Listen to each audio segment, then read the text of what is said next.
सो friends, after getting exhausted, इतना exhaustion होने के बाद I came to my home and I found a place to sit कि अब शांति से बैठ के एक वीडियो बनाती हूँ. हाँ, बहुत ज़्यादा टायर्ड हूँ, लेकिन मुझे लगता है कि मैंने जब प्लान किया है वीडियोस डालने का तो I will put up some videos. Like I that doesn't matter, but I have to do it because मैं अपनी उस पर खरी उतरनी चाहिए. अब वो अलग बात है ऑडियंस कैसे उसको क्या ले रही है, that is different thing. So I will give a short and crisp video. अभी बहुत छोटी सी वीडियो डालूंगी उसके ऊपर, एक आइडिया देने के लिए कि आप कैसे UGC नेट का तैयारी करो. उसके अलावा कुछ क्लिप्स और भी होंगी जो आप देखोगे. अगर आपको अच्छी लगे तो आप प्लीज़ इसको फॉलो ज़रूर करना. And let's see, I hope you enjoy and like it. अभी आगे वीडियो की तरफ चलते हैं. ठीक है.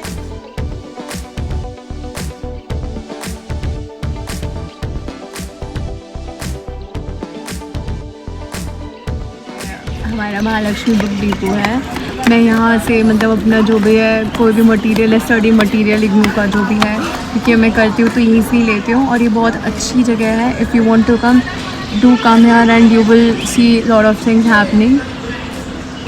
हेलो सी वो भैया कैसे मुझे हाई कर रहे हैं. वो एक्चुअली बहुत पहले से यहाँ पे आ रही हूँ, जब से स्टार्ट कर रहा है कोर्स तब से आ रही हूँ, तो they know me very well. And यहाँ पे आना ज़रूर आना. You should come here and you will see lot of things happening. बहुत हेल्प मिलेगी यहाँ पे असाइनमेंट्स को लेके सब चीज़ों को लेके.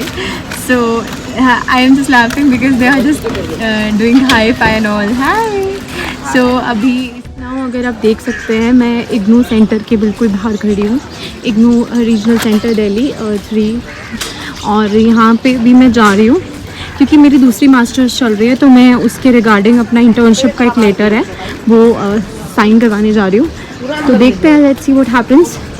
I am entering the college. As you can see today, I am in the mood of wearing liner, but it's too hot and बहुत ज़्यादा गर्मी है. अभी मैं बाहर आई हुई हूँ इग्नू के इधर, एज आई टोल्ड. सो अभी बस उसको मैंने इंटर्नशिप के लेटर को साइन कराया, but unfortunately. Hello everyone, I am in Punjabi Bagh metro station. और अभी इसके बाद अभी मैं लिफ्ट लेती हूँ एंड देन उसके बाद, क्योंकि अब मैं बहुत थक गई हूँ, सो उसके बाद भी ये प्लानिंग कि अब घर पहुँच के सीधा मेरी एक वीडियो आए जो इन सब वीडियोस के साथ मर्ज हो जाए जो मैंने बनाई है, और वो डिस्कस करें about UGC net exam. And I hope mostly का क्लियर हो ही गया होगा, पर जिनका नहीं हुआ मैं उनको सभी सब्जेक्ट्स की स्ट्रैटेजीज बता दूँगी जो बेस्ट है करने का, सबसे best.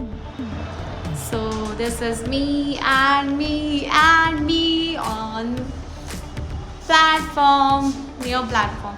So this is my dress, how it is, and I really adore this place. मैं इस place को बहुत adore करती हूँ. सी एंड ये बिल्कुल अगर आप मुंडका मेट्रो स्टेशन से, क्या सिनेरियो है, मतलब आप देखें एक बार तो you will be mesmerized with the location and the design, interior, decor is very beautiful. See how it's beautiful place. And when I just enter the place, I usually see such kind of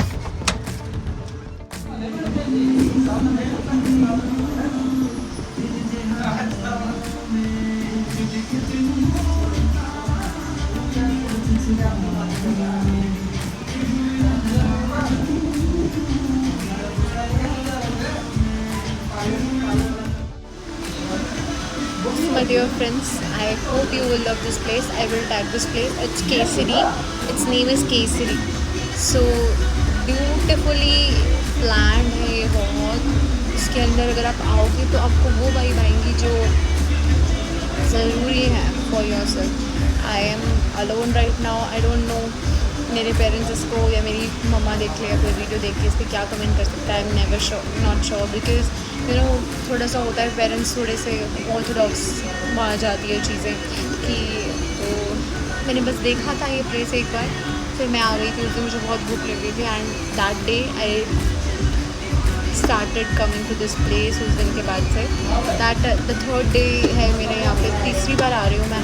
and this place is extreme level for me. मुझे घर पे इतना soothing नहीं लगता जितना यहाँ पे लगता है अकेले आके भी, बिकॉज यू नो अकेले बैठे बैठे भी आप बहुत कुछ कर सकते हो। चलेगा क्योंकि अगर हम इसकी वाइब्स को हम जनरली मैच कर सकते हैं, सभी हमारी जो आज की जनरेशन है वो तो इसकी वाइब्स को डेफिनेटली मैच करेगी। और ऊपर से इसको जो अफोर्डेबल प्राइस है खाने का, because I have eaten fried rice and spring roll one time, तो अलग अलग टाइम पे मैंने एक बार स्प्रिंग रोल खाए थे, एक बार फ्राइड राइस खाए थे, तो फ्राइड राइस के कॉस्ट भी बहुत अच्छे हैं और स्प्रिंग रोल की भी है, तो बहुत सारे मटीरियल। ऐसे में अब जो मेरे चिल्लर थे मैंने को वो भी पेमेंट करनी पड़े, अब मेरी ख़त्म हो गई पेमेंट सारी। ऐसे चलो take care, bye my money, I miss you my money, चलो बाय। मेरे पेरेंट्स मुझसे पूछते हैं कि तेरे पैसे कहाँ जाते हैं, यहाँ जाते हैं, यहाँ इसमें गए इसमें, ठीक है, तो बस अब मैं क्या करूँ बताओ, ऐसे ही पैसे उड़ाती हूँ मैं, ऐसे जाते हैं उड़ते हैं मेरे आराम से, रोज़ का खाना पीना बाहर का, और मज़े ही बाहर का खाने में आते हैं क्योंकि बनाने का इतना आलस आता है, बस पूछो मत। Take care, bye. अभी मैंने YouTube चैनल स्टार्ट किया है और ये मेरा सेकंड वीडियो है पर्टिकुलरली देखा जाए, एंड ये मैंने बनाया है अपने उन प्यारे सब्सक्राइबर्स के लिए और उन व्यूअर्स के लिए जिन्होंने मेरी कल वीडियो देखकर मुझे काफ़ी मतलब मोटिवेट किया। एक ही दिन में मुझे लगता है मुझे कुछ ही आवर्स में व्यूज़ बेटर मिल गए, सब्सक्राइबर चाहे कम ही हो, और उन सब्सक्राइबर्स को मेरा दिल से थैंक यू है जिन्होंने मुझे फॉलो किया। लेट्स सी, अभी देखते हैं, मैं आपको बताती हूँ। देखो मैंने ये कुछ स्पेसिफिक चीज़ें निकाली हैं, इन चीज़ों को पहले हम देख लेते हैं। यूजीसी नेट सबको पता है, जो यूजीसी नेट वाले हैं उनको इसके बारे में इंफॉर्मेशन ऑब्वियसली होगी, ठीक है। सो अब आते हैं रिजल्ट। कल रिजल्ट आया है and I need to tell you that I qualified JRF and JRF holder हूँ अभी मैं। सो और मेरा साइकोलॉजी में भी है और एजुकेशन में भी, आई हैव 2 नेट्स।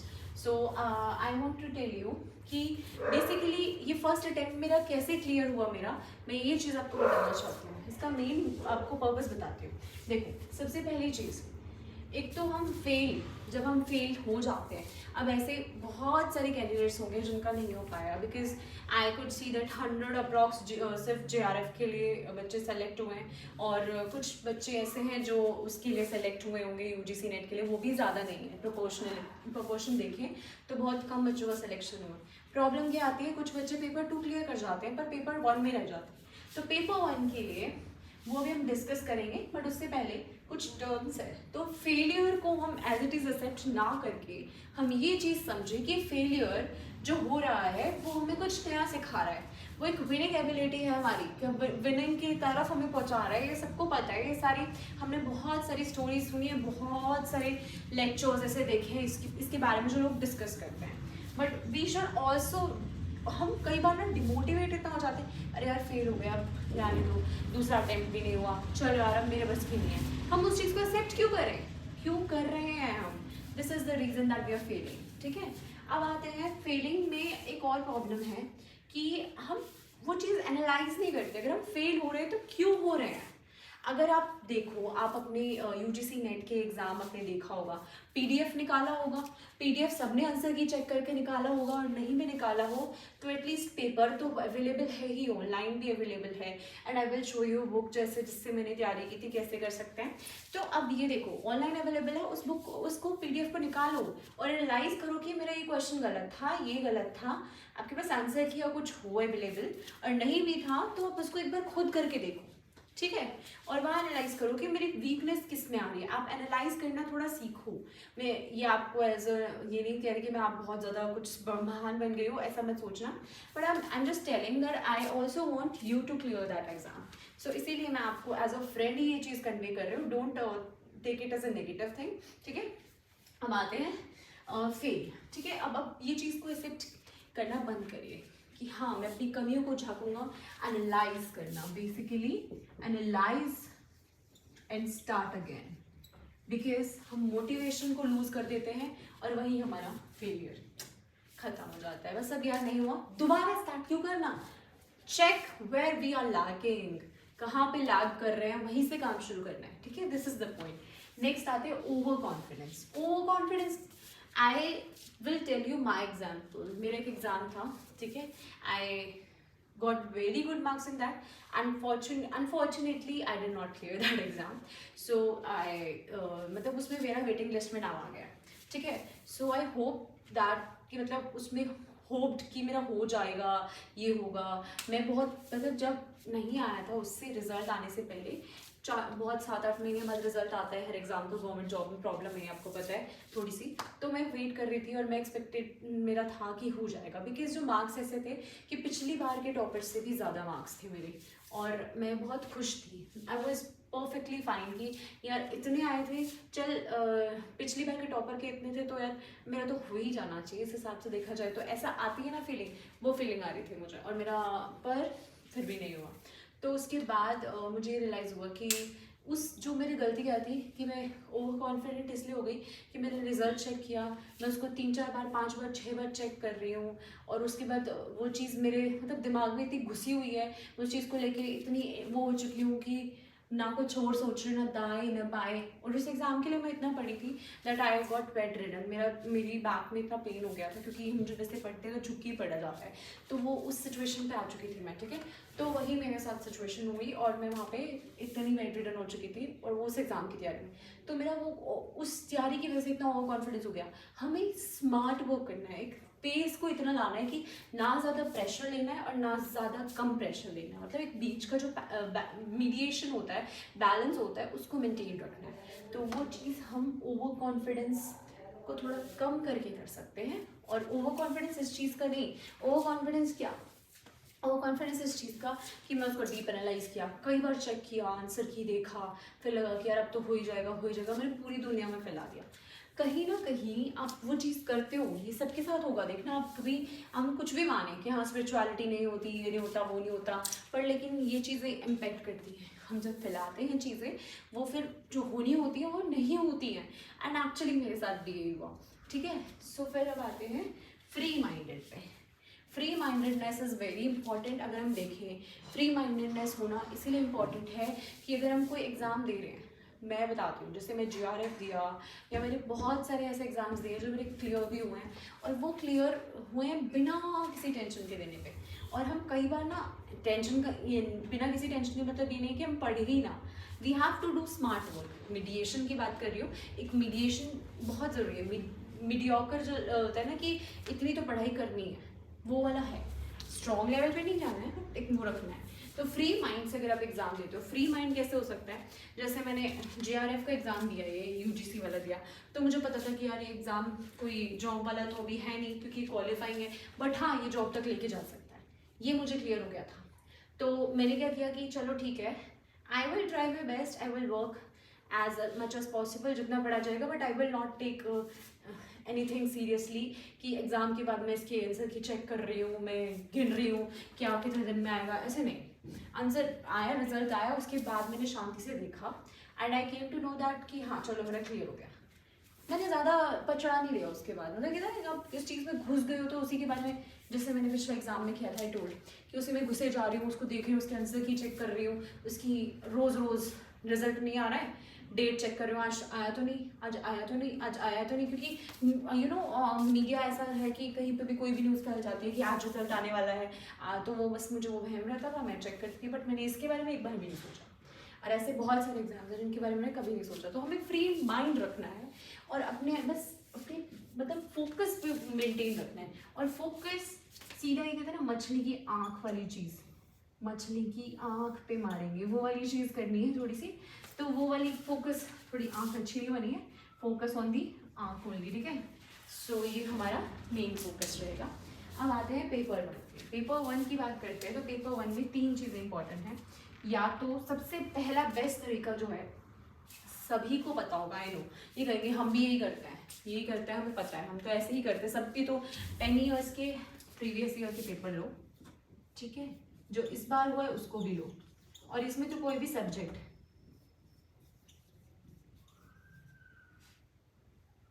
ठीक है, कोई सब्जेक्ट तो कोई भी ले सकते हो, इंग्लिश, हिंदी, मैथ, क्योंकि पार्ट 1 तो सबका सेम है, पेपर 1 तो सबका सेम है. 50 क्वेश्चन होते हैं, 100 मार्क का पेपर हो गया. सो उसमें तो वैसे ही कुछ नहीं होता, ठीक है.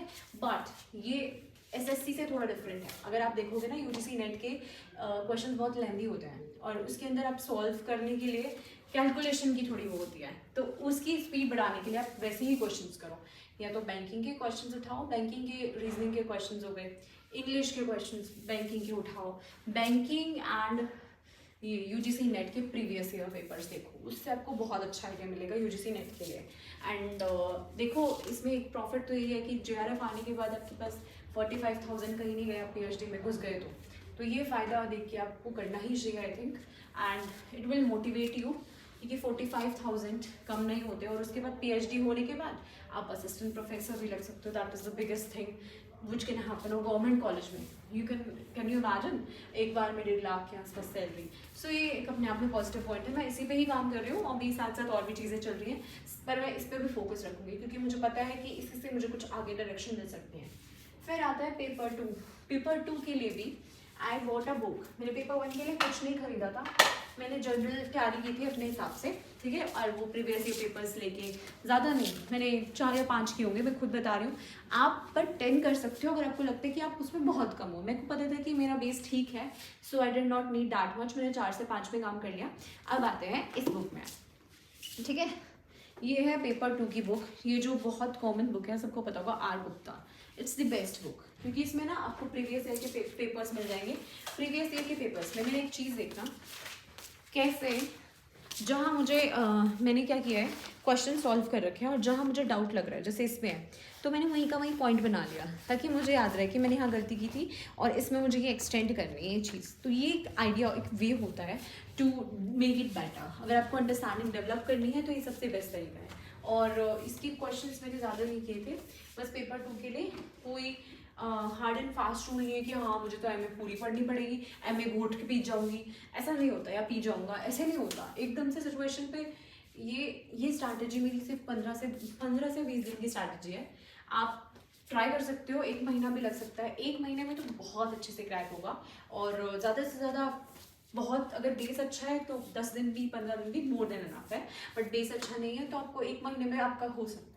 I assure you, try this way.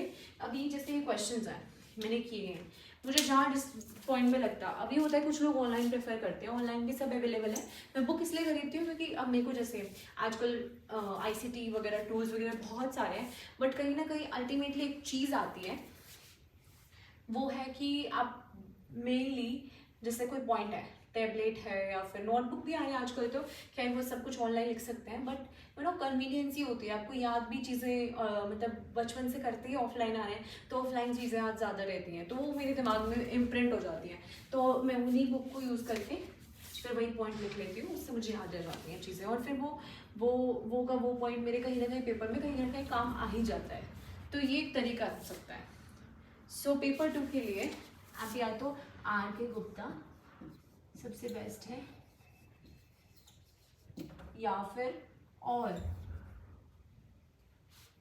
Online, जैसे आपको कंफर्टेबल लगे। बोथ वेज ऑफ बेटर, मतलब एक दूसरे से बेटर है हर वे में, कि वो उससे बेटर है, वो उससे बेटर है, जो आपको ठीक लगे आप वो करो। एंड मेरा सजेशन ये रहेगा कि I think just be focused, just be tension free. कोई चीज़ करने के लिए यार मुझे करना है, मुझे करना है, मुझे करना है छोड़ के फोकस होना है। एंड आई नो ये हम कह देते हैं कि हाँ मेरे कहना बहुत आसान है बट नहीं हो पाता, बट एटलीस्ट चाहे आप 1 घंटा पढ़ रहे हो, 15 मिनट तो पढ़ सकते हो, 1 घंटा नहीं पढ़ पा रहे हो, चलो 20 मिनट तो पढ़ सकते हो, this is not a big deal. And उसके लिए भी आप एक और चीज़ कर सकते हो कि आजकल जैसे मैराथन वगैरह चला देते हैं ना, मैराथन से बेटर है कि आप सेल्फ स्टडी करो। मैराथन ना, क्योंकि अभी देखो 10,000 लोग देख रहे हैं, वो सबको पता चल जाती है। अब प्रीवियस ईयर पेपर्स ना क्या होता है, कई बार हम आजकल इतना ज़्यादा हो गए हैं कि हम फ़ोन और में घुसे हुए हैं, तो हम ज़्यादा देखते नहीं, हम ये सोचते हैं कि यार पूरी मैराथन लगा देगा उसी में क्वेश्चन हो जाएंगे सारे। नहीं, आप एनालाइज जब करते हो ना क्वेश्चंस को, तो ज़्यादा बेटर वे में आपको सॉल्यूशंस मिलते हैं और आप एनालाइज करके ही चीज़ें याद ज़्यादा कर पाते हो। आपको कोई क्वेश्चन ऐसे ही पुट अप करके दे दिया, इट्स टाइम कंज्यूमिंग, क्योंकि जितना आप उतनी देर में पढ़ सकते हो ना, उतना वो आपको 1 घंटे में पढ़ाएंगे, होता है। You can just check out, आप करके देखो, एक प्रीवियस ईयर पेपर की वीडियो चलाओ और एक अपनी खुद करके देखो, आपको एक तो याद भी जल्दी होंगी चीज़ें। फिर आपको लगता है कि आप रिव्यू दोबारा नहीं करना चाहते तो मैराथन 2x पे चला के देख लो, बेस्ट आइडिया यही है, 2x पे देख के आप अपना फिर एनालाइज कर सकते हो कि हाँ मुझे याद आ रहा है क्वेश्चन, हाँ ये मैंने ऐसे किया था, याद आ रहा है। तो याद करने की strategy, this is the best strategy and I am assure you that you will qualify the exam if you will follow this strategy. Thank you so much. I hope you like the video. Please like, subscribe my channel and please comment below in the comment section.